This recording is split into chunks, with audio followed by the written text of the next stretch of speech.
फर्क करती है ससुराली रिश्ते में और अपने रिश्ते में।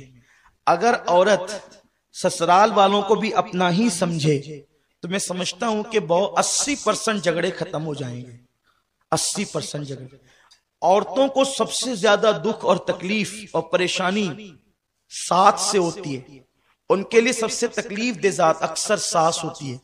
लेकिन अगर औरतें ये समझे कि ये सास अगर न होती तो मेरा शौहर कहां से आता, सास ही के सदके में तो शौहर मिला है, उसी के बेटे का नाम शौहर है ना। लेकिन औरतें बहुत छोटे दिमाग से काम लेती है। उनको समझना चाहिए कि सास भी आपकी मां की जगह है। एक शख्स ने अपनी बीवी से पूछा कि बीवी ये बताएं कि सबसे दुनिया में खुशनसीब औरत कौन है, आप बता सकती हैं कौन है? तो उस वक्त उसकी बीवी ने जवाब दिया कि दुनिया की सबसे खुशनसीब औरत का नाम हव्वा है। शौहर ने ताज्जुब से कहा वो कैसे? तो बीवी ने कहा इसलिए कि हव्वा की कोई सास नहीं थी, इसलिए वो सबसे खुशनसीब बीवी है कि जब उनके यहाँ सास ही नहीं थी तो कोई तकलीफ ही नहीं थी। हालांकि सास होकर भी औरतें तकलीफ से बच सकती है। सिर्फ एक काम उन्हें करना है कि वो सास को अपनी मां समझे और सास का हर मुतालबा पूरा करें। मोहब्बत होगी घर में। एक किसी को कोई अगर नफरत देता है ना, नफरत के जवाब में अगर हम मोहब्बत दें तो मोहब्बत ही मोहब्बत होगी। बाबा फरीदुद्दीन गंजे शकर फरमाते हैं कांटे के मुकाबले में कांटे मत बिछाओ वरना पूरी दुनिया कांटों से भर जाएगी। अगर कोई कांटा बिछाए कोई कांटा हटाए तो फिर कांटे नहीं होंगे। यहां एक बात मुझे याद आती है अपनी गुफ्तगू आगे बढ़ाने से पहले। एक लड़की अपनी सास के जुल्म से तंग आ गई, इसलिए कि अक्सर सास का भी मिजाज होता है कि वो अपनी बहू को बहुत दुख देती है, तकलीफ देती है। लेकिन मैं जो सास यहां मौजूद है, जो मेरी बूढ़ी माएं बहनें यहां मौजूद है, जो सास बन चुकी है, जो अपनी बहू को तकलीफ देती है, मैं उनसे सिर्फ इतना कहना चाहता हूं कि अगर उस तेरी बहू की जगह तेरी बेटी होती तो क्या तू उसके साथ भी ऐसा ही करती? वो तेरी बेटी ही की जगह तो है।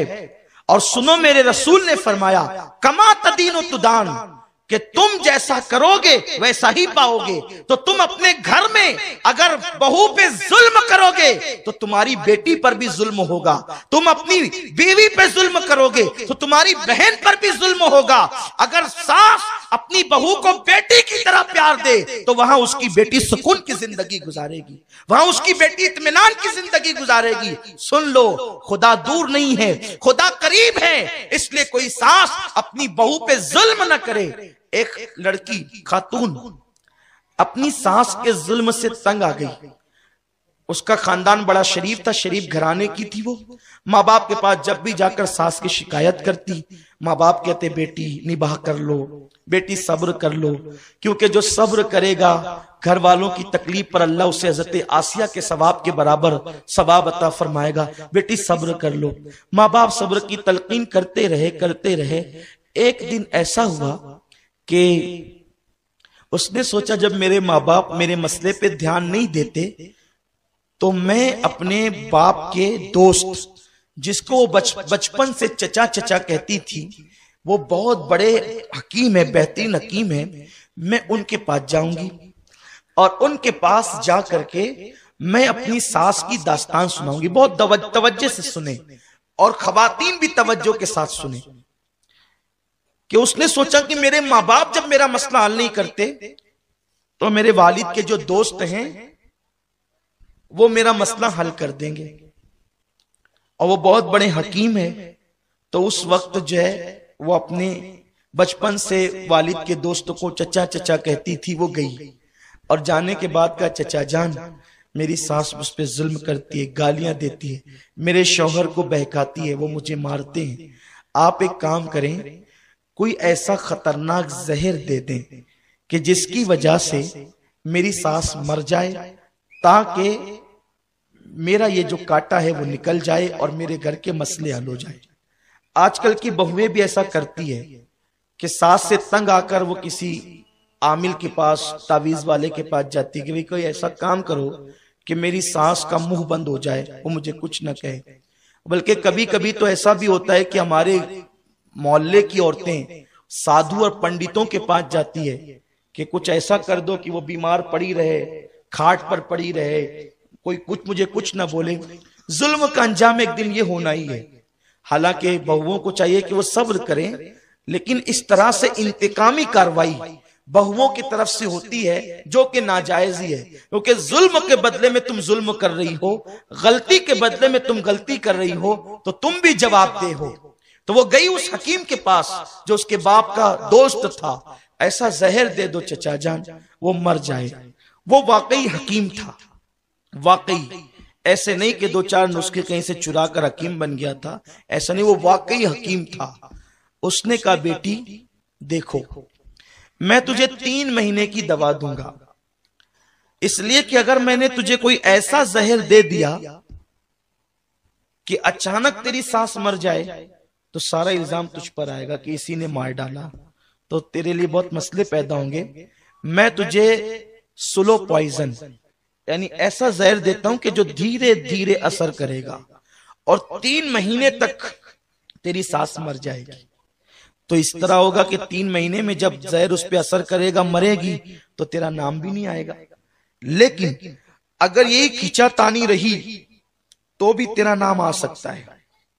ये 3 महीने में जो तूने उसको जहर देना है, तीनों टाइम के खाने में, नाश्ते में, दोपहर और शाम में, तो जहर देने के पीरियड में तुझे करना यह है कि जब वो लेटे बिस्तर पे तो तू उसके पैर दबाए, जब वो पानी मांगे, उसके जुमले मुकम्मल नहीं हो तो पानी पेश कर दे, बल्कि पानी मांगे तो दूध दे दे, उसके कपड़े धुल दे, उसकी खिदमत कर, उसकी हर मुमकिन खुशी का ख्याल रख, क्योंकि जब वो 3 महीने के बाद मरेगी तो तुझ पे कोई इल्जाम तो नहीं आएगा। लोग कहेंगे कि ये तो बड़ी फरमाबरदार बहू थी, ये कैसे ये काम कर सकती है। उसने सोचा बहुत अच्छा नुस्खा है, जब मारना ही है 3 महीने के अंदर इसको, तो 3 महीने के लिए इतनी मुसीबत तो मैं उठा सकती हूँ कि रोज रात को पैर दबा सकती हूँ, उसके सर की मालिश कर सकती हूँ, उसे अच्छे अच्छे खाने खिला सकती हूँ। बस 3 महीने की तकलीफ है, हमेशा के लिए फिर अपनी अपनी राहत ही राहत है। उसने 3 महीने की पुड़ियां ले आई। लाने के बाद अब नाश्ते में मिला रही है कि ये जहर है, दोपहर में मिला रही है जहर है, शाम को मिला रही है जहर है। लेकिन अब उसने खुद से आकर के सुलह कर ली, अम्मी मुझे माफ कर दो, मुझसे बड़ी गलतियां हुई है, अब मैं कोई ऐसा काम नहीं करूंगी। और उसके बाद माफी मांगने के बाद फिर पैर दबाया, खाना दिया, खिदमत की। सास को ऐसा लगा मेरी बहू तब्दील हो रही। अभी 1 महीने से कुछ ज्यादा या कम दिन गुजरे थे तो सास बहू में ऐसी मोहब्बत पैदा हो गई जैसे माँ और बेटी। क्योंकि जब सास को खिदमत मिलने लगी तो इसको यूं लगा कि ये तो मेरी खिदमत गुजार है, और बहू को जब गालियां नहीं मिली, उसके शौहर को बहकाया नहीं गया, तो इसको लगा मेरी सास तो बड़ी अच्छी हो गई। तो इसको गलती का एहसास हुआ कि मैंने तो 1 महीने से ज्यादा की पुड़ियां अपनी सास को खिला दी है, अब ये तो 3 महीने के अंदर अंदर मर जाएगी। हाय मेरे घर की रोशनी चली जाएगी, मेरे घर का बुजुर्ग चला जाएगा, मेरे घर की तजुर्बाकार शख्सियत चली जाएगी। तो वो रोते धोते उस हकीम के पास पहुंची, चचा जान एहसान करें कि वो मेरी सास को मैंने 1 महीने से ज्यादा जहर की पुड़ियां तो खिला दी है, अब वो मरने वाली है, चंद दिनों में वो मर जाएगी। मेरी सास बड़ी अच्छी है, वो मुझे बड़ा प्यार देती है, बड़ी मोहब्बत देती है, वो झगड़े सब मोहब्बतों में तकसीम हो चुके, तब्दील हो चुके हैं। चचा जान अब किसी तरह मेरी सास को बचा लीजिए, जितना जहर मैंने खिलाया है अब आगे की पुड़िया मैं फेंक देना चाहती हूँ और इस जहर का इलाज कराना चाहती हूँ, खुदारा मेरी सास को बचा लो। उस हकीम ने मुस्कुरा कर कहा बेटी मैंने उसे जहर नहीं दिया था, बल्कि तेरी तसल्ली के लिए कुछ जड़ी बूटियों का पाउडर दिया था। मैं जानता था कि जब तू उसे प्यार देगी तो वो तुझे प्यार देगी और तेरे झगड़े मोहब्बतों में तब्दील हो जाएंगे। तो ऐ मेरे आका अलैहिस्सलाम की कनीजों, किसी आमिल का तावीज उतना काम नहीं करेगा तुम्हारे घर के झगड़ों के खात्मों के लिए जितना ये नुस्खा काम करेगा। तुम्हारी सास गाली देती है तो मुस्कुरा करके जब वो लेटे तो उसके पैर दबा दो, उसके कपड़े धुलने में तुम जल्दी करो, उसके काम करने में तुम जल्दी करो, उसकी दुआएं लो। फिर क्या होगा, फिर मोहब्बतों का माहौल होगा। याद रखें, हम मोहब्बतों के माहौल के लिए अपना हक मांगने चले हैं। अपना हक छोड़ दो सब पर, अपना हक मत मांगो। लोग अपनी हकों की तलफी करते हैं, अपनी हक तलफी लोगों को करने दो। हम पर क्या हक बनता है, हक अदा करते रहो। जब तुम लोगों का हक अदा करते रहोगे तो इंशाअल्लाह तबारक व ताला एक दिन वो आएगा कि लोग तुम्हारे हक अदा करेंगे, तुमसे मोहब्बत करेंगे।